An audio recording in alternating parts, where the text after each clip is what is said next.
All right. I'm not even sure if we're live, but anyway, give it a second. I think we're about to be live. I'm hijacking Laura's studio for this today. Not sure if this is even working, but we're going to find out. I might have to take these headphones off because it's a little weird hearing myself. Anyway, I just got this in the mail today. It's the Rode Wireless Go 2. We're going to start experimenting with it, but I just watched a whole bunch of reviews on it and saw that there were people having some problems with what sounds to me like 2.4 gigahertz interference. I just want to unbox it, show you what it looks like. Let me see if I can get my switcher to do what it's supposed to do here. This is it right here. The purpose of this mic is, and can anybody hear me? Can everybody hear me okay? There's some people walking around upstairs, and the ceiling mount camera is going to vibrate a little bit. Unfortunately, that's because Mia's probably jumping around. So I wanted to just show you guys this because I realized the day I purchased it, I think we bought it on the very first day it was out. And so I figure there's a lot of people who want to see what this thing looks like and what it does. We have a problem with our audio that we have used for years, our mics that we use for years. These are the mics we've used for probably 11 years. These are Sennheiser body pack mics, wireless transmitters that we use, and they have a lavalier mic that hangs off.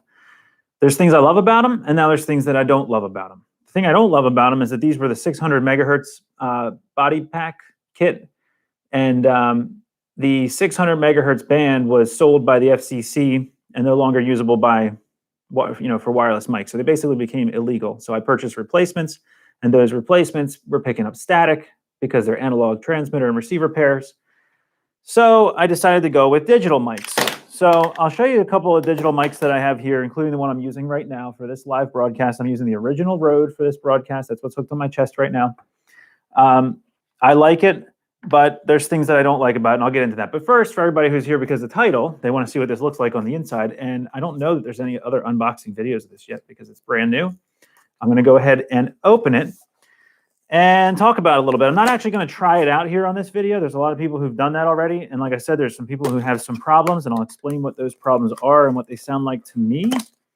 So I'm just going to go ahead and see what this looks like.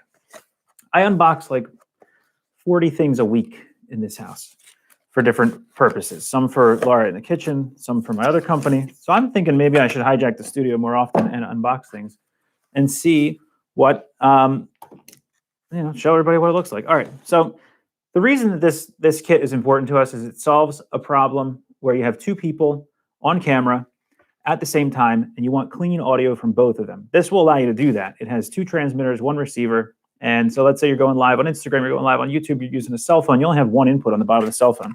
And it's usually something like this, and we'll talk about this in a little bit too. So you have your little dongle that came with the cell phone. You can also buy a third-party version that lets you adjust the audio levels and that sort of thing. You have a little cable, and this cable is overpriced, crazy ridiculous that you pay, what is it, $15 for this little cable for what it does. I mean, it solves a huge problem, but it's probably 3 cents worth of material. And it's just incredible to me it took this many years for this thing to even come out. I'll talk about what that does in a minute. Anyway, back to the unboxing. This is the Rode Go 2, the Rode Go Wireless 2. Let me get the close up here. And what this is going to do is allow us to have Laura and Papa Sal on camera at the same time, mic'd up. We had a problem the other day. If you guys were watching, you saw that there was a problem with two people being mic'd up and getting clean audio. This is one way to solve it. I love my original Rode. We use it for when we go live on Instagram. But like I said, it doesn't solve the problem when you have two people. It always makes one person sound like they're far away. So one of the other big benefits to this kit is supposedly you can record on the body pack. So if you do take an RF hit while you're recording your show, you can actually go and take the body pack from whoever was wearing it and download the audio out of it. So that's pretty cool. So anyway, here we have some fancy little cardboard packaging, some wind filters, which the original wind filters on the original Rode didn't really hold on that well. And one of the downsides right away that you can see, let's just go over what's in here. We got two transmitters, a receiver, the quality, the QA person, number 27, that's who inspected this kit.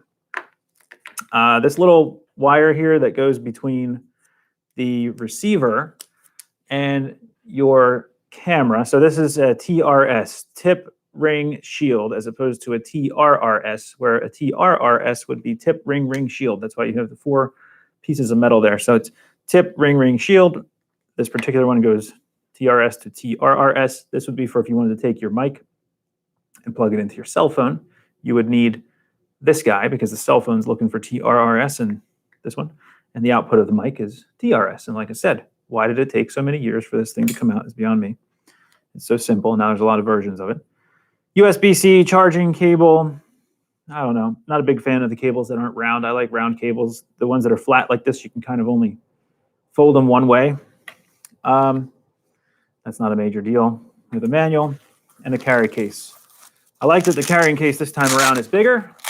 The carrying case on the last one was pretty tiny, but it basically just fit 2 across. Let's see how many you can fit in here and if you can fit the cables too. The other one didn't really leave you as much space as I would have liked for cables and windscreens. It does seem to have a little bit of extra space, so that's nice. But I usually keep it in a hard case anyway, so again, not a big deal for me. All right, so let's power them up and see what they look like. Again, like I said, we're not going to do like an audio test. There's lots of people who have done that. I just wanted to show you what it looks like when you open the box. And another thing about Rode is that the boxes, like there's no way to really open it without totally destroying it, which is probably good because if somebody returns it and it's reset, you're going to know for sure that somebody already got in there. A lot of other manufacturers, you can't really tell, and you always question it when you see like a fingerprint on the item. Okay, let me try and pull up this stream on this iPad here because I cannot see what the comments are from this distance away. So I'll pull that up. Hopefully it doesn't blast audio. I know there's not very many people. I've never done this before, so that's fine. So anyway, that's pretty much it. We unboxed it. We see what's on the inside. Now let's talk about what the benefits and the drawbacks are of this already without me even trying it out. So a couple of videos I watched, it sounded like people were hooking up this wire to their audio recorder or their camera, and they were picking up what they were calling, what are they calling it? A squeak or a squeal? But it sounded to me like it was 2.4 gigahertz data. It basically the same sound that you used to get with your cell phone when you put it next to your speakers on your computer, like the high-pitched, really fast, rapid ticking sound. And it does kind of sound like a squeak, but it's actually, if you listen closely, it's like little tiny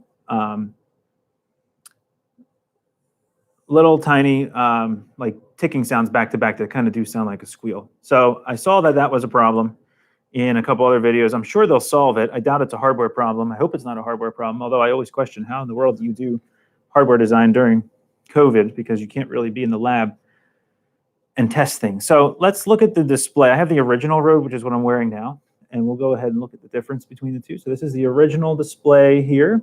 And you can see it only has one input. And so you can see the audio level of, this is the receiver, by the way, plugged into my switcher. And you can see the audio level of the receiver for a single mic. And this is the 2, which has both mics transmitting right now.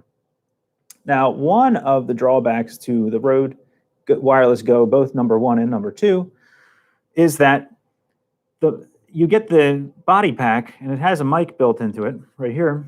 So you can clip it onto your body. You can clip on your little windshield. But there's no external mic included in the kit. So you're going to have to buy an external mic. Now, I did that, and that's what I'm wearing today, which is this guy here. And it seems like they work with pretty much any lavalier. It doesn't have to be this one, but I would recommend that you get the one that came, that they sell, so you're sure it's going to work. I'm not 100% sure it works with any. But it would be nice if they included that in the kit for the price. I think it's $300 for this kit. It would have been nice if that was included. All right, and then the other thing that I wish they include, or that they did, is something that Sennheiser does very well. Here's an example. They have these little screw schmigiggies on the end of the microphone. So in our case, we film in a kitchen all the time. And between shots, Laura's running around. She leans underneath the island here. She'll go to grab something, and this wire will get snagged on the island corner, and it will yank out. But that can't happen because this is screwed in nice and tight, and there's really no way for that to happen. So the whole body pack will slip out of her pocket, but it's not going to kill the audio halfway. It's not like she's going to be unmiked for the next shot. Or even when we're actually live, there's, when we're actually filming, there are opportunities for it to get hooked on something and pull out, or if she bends a certain way, And if she does that, then we're going to lose audio right between the, in the middle of the shot. All right, so while we're on that topic, let's talk about what we've done over the years with audio. So this is our original body packs. These are the Sennheiser kits. These are very expensive. They're like $600 to $700 for the kit. And like I said, these are now no longer usable because of the frequency that they're on. So I purchased a replacement in the 400 megahertz band, I think, or 500 megahertz band, and it came in a few weeks ago, and it sounded to me like it was picking up RF interference. Now these are analog, so you could literally set a police scanner to the frequency that these are on, and you can listen to it, which means it will also take RF hits from anybody using that channel or a harmonic or a close channel, close enough frequency. So if you live near a radio tower and somebody keys up a police radio, it could actually interfere with your wireless mic if they're on a close enough channel to what you're using. And you're not going to know that's a problem because you could do an audio check and check for RF noise, and it's going to come back clean unless you sit there for hours or days monitoring, and then all of a sudden somebody can pop up and you get a little RF pop. And you'll notice that's happened to us quite a bit over the years. And that's a concern with analog mic kits because they're just sitting there listening to the analog RF in the area. The other thing to keep in mind is these aren't always legal in every country you go to. So you can end up bringing these to a country where the police department is actually using that band that you were using that was legal in the States. And all of a sudden now you're transmitting on a police channel and you can't do that. Or fire or whoever else because you don't have a license. So that's what we've used for years. Like I said, I wish they would have just said, hey, we'll send you replacements because you paid for them. And we have 2 sets of those that we can't use anymore. Anyway, the next thing is digital mic kits. So everything here, these little Sennheiser packs are digital. The Rode Wireless Go kit is digital. And they're on a 2.4 megahertz, 2.4 gigahertz band. Same as Wi-Fi and Bluetooth. It's license free. Big benefit because it's legal pretty much in any country, anywhere.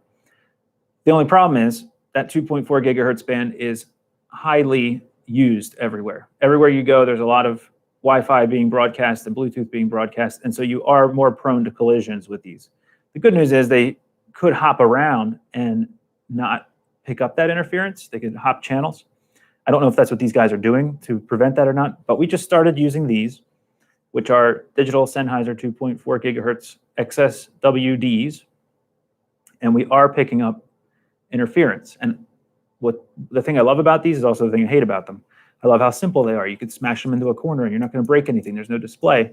There's also no way to tell it to change channels. And I don't even know if you can do that with the Rode system. We're going to find out, but we will use it. Everything's fine for an hour and a half, and then all of a sudden we get one pop of RF on digital interference. So we tried moving our cell phones out of the room. It could be anything. It could be one of the light fixtures in here is interfering with it because everything in here is wireless. Everything in here is 2.4 gigahertz. All the light fixtures are Wi-Fi now. So it could be any one of them that's causing that interference.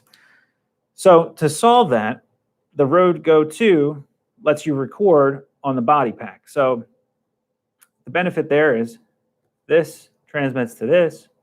And if you do pick up interference and you figure it out while you're editing or you pick it up because you're monitoring it while you're filming, then what you'll do, and I don't know how to turn it on, but you would turn on your recording and then go get the body pack that you used to do the recording. And you'd have clean audio on the body pack because that audio didn't transmit through the air. So again, one of the drawbacks here is that there's no way to securely clip the mic into this body pack. I know it sounds like nitpicking, but when you film with just 2 people and you don't have an audio team and your talent is also involved in moving around quite a bit, there's a good chance that they're going to yank a wire out halfway through the shoot. And Laura is very rough, by the way. So she's rough on her equipment. She tears the wires a lot. And I think that's just typical when you're in a kitchen, working in a kitchen, moving around a lot. So Sennheiser always includes the mic with their kits. At least all the kits that we've ever gotten, they include it. But again, they're not exactly cheap either. So that is my unboxing of the Rode Wireless Go. Like I said, only reason I wanted to show it is because I think we're one of the first people to get it because it happened to be that the same day I placed the order, I think was the day it came out. Now, I haven't had the opportunity to use it, but I hope it solves some of our problems. I'm going to try it on our next shoot with a single talent, with just Laura.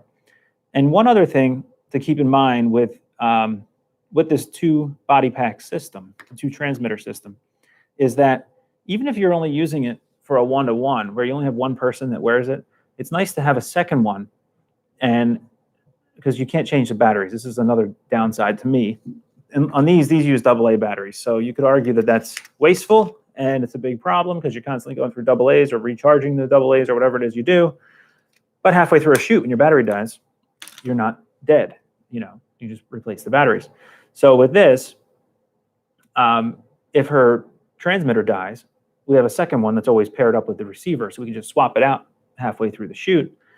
And then something I'd like to experiment with is plugging in the receiver USB port into the camcorder so it's charging the entire time we're filming. I don't know if that can be done, but hey, let me show you that too while we're here, what these have on them. So we have a power button, our decibel level button. So I'm assuming that you skip between, okay, so when you push this button here, let me take this off here. So when you push one of the buttons on here, it changes from channel 1 to channel 2. It tells you which one it is that you're modifying. And then you push the little dB button here and you can adjust the output. So on these, you can't adjust the sensitivity of the input. At least I don't think you can. Now, there is an app that these work with, but I don't think it's fully developed yet or doesn't have all the features that it will. As far as I know, the only adjustment you have right now is the output of the receiver. And you can kind of see here, I don't know, maybe I can actually get this camera to zoom in right here. Let's see if that's an option. Can it be done? It's giving me a bunch of errors. Oh, there's so many error messages. Why? Cancel, cancel, cancel. I think, here we go. All right. So back to this. You push this button here, it switches between 1 and 2, and then neither. So you're basically locked. Your buttons are locked. So let's go to 1. We can adjust the mic, turn it off. Or, wait, that's just muting. How did I get to the part where I was adjusting the, oh, okay, so never mind. Okay, so if you select neither of the 1 or 2, then you're adjusting the output. So that could be a problem. I'll have to experiment with it because, let me give you an example. Mic 1 is, where are we at here? My hands are all beat up from working on one of our vans the other day. I tried to do my own work. That didn't work out. All right, let's say this is Papa Sal. This is Laura. Papa Sal is much louder than Laura is. I can't adjust the input sensitivity on the mic. All I can adjust is the output of the receiver going into the camcorder. That could be problematic because I can't say I want Papa Sal to be a little bit, his input to be a little bit quieter. So I'm gonna have to look at that. There's probably a way to do it using software because these you can actually hook up through the USB port and modify the settings. But that's hard to do when you're out, actually shooting. You have to kind of do it all in advance. So there's no real buttons on the transmitter except for a power button. And that's pretty much it. It's very simple, not quite as simple as the Sennheiser system is. Sorry, I was supposed to switch back to this view. It's pretty simple, not as simple as Sennheiser, which is all one button, one LED. Does have a display on the receiver. There is some software that goes with it, but I just wanted to show you guys what it looks like out of the box and explain kind of why we need it. And I'm not sure that it's going to solve all of our problems. I wish that these would do what I want because they're simple. And I'm not going to be changing settings every single time I use them. I just want something I turn it on and we just go. The settings don't change on our set often. We're always doing the same style of shooting. So it would be nice to just have a piece of equipment that you turn it on, set it the way you want it, and forget it. You don't have to remember what all the settings do. You don't have to constantly update firmware. You don't have to plug it into anything. And that's why I really wanted these to do what I wanted them to do. And I have 2 of these, so I'm going to try the second set and see if I still get that interference. If I do, then I'll contact Sennheiser and see if there's something they can do about the one that has the interference on it. But I have a feeling it's just the way it is. And it might be the way it is with all the digital mics. So we're going to find out. So that's it. Like I said, I hijacked the studio here. I don't know. I might do more of these as I get more stuff to open. But we'll see. I had to make a huge mess in here in order to do this. Here, I'll actually show you what I mean by that. So this is what it looks like. So the entire studio is run by this switcher, which I'll do a whole other video on that for everybody, for anybody who's interested in it. In the meantime, I will be signing off. And like I said, I could do a video on this switcher. It's actually really cool, but there's like a billion videos on how to use this switcher, so I'm not going to really have a whole lot to add. So let's see if this audio works out in the next Laura in the Kitchen episode, and I'll make it a highlight in my Instagram along with the other highlights that I have in there for camcorders, and I'll kind of explain some of the stuff I explained here, but a lot quicker.